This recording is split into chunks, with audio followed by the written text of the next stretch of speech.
ang assessment natin doon ay yung PLA Navy ship ay talagang ang pakay niya, ang objective niya ay i-ram yung ating Philippine Coast Guard. Yun rin ang assessment ng ating Philippine Coast Guard. Plano talagang banggain ng People's Liberation Army Navy vessel ng China ang BRP Suluan ng Philippine Coast Guard. Ito ang nakita ni Armed Forces of the Philippines Chief of Staff General Romeo Browner Jr. sa nangyaring habulan at panghaharas ng mga Chinese vessel sa barko ng Pilipinas na humantong sa banggaan ng dalawang barko ng China. Mabuti na lamang at naiwasan ng PCG vessel ang mga barko ng China. Nakita natin na nagbago yung taktika ng China. Sa ngayon ay nag-deploy na sila ng ng kanilang PLA Navy, no? At isa itong simbolo ng pagiging agresibo ng China. Sinasabi nila na tayo daw ang nanggugulo dun sa West Philippine Sea, pero kitang-kita natin kahapon dun sa nangyari na sila mismo ang nanggugulo, no?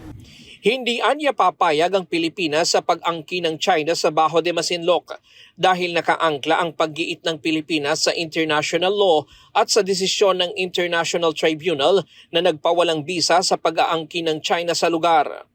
Pero sa bagong level ng agresyong ito ng China, plano ng AFP na magsagawa ng pagpupulong sa kanilang hanay, kasama na rin ang PCG.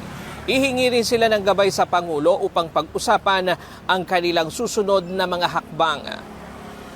Marami naman anya ang opsyon sa pagtatanggol ng karapatan ng Pilipinas, kabilang na ang paggamit ng warship at joint patrol kasama ang ibang kaalyadong bansa. So, alalahanin po natin na hindi lang tayo nag-iisa dito sa rehyong ito, no? We have other players in the region. So, we may come together to act against these aggressive actions by China. Ayon sa tagapagsalita ng Philippine Navy sa issue ng West Philippine Sea, plano ng China na ipitin ang barko ng Pilipinas. It was a pincer move designed to catch the Philippine vessel in the middle of two larger ships. Hindi anya katanggap-tanggap ang ginawa ng mga barko ng China kahapon. Pero hindi malayong maulit ito hanggang nananatili ang iligal na presensya ng China sa West Philippine Sea at patuloy ang mga isinasagawang panghaharas sa mga barko ng Pilipinas.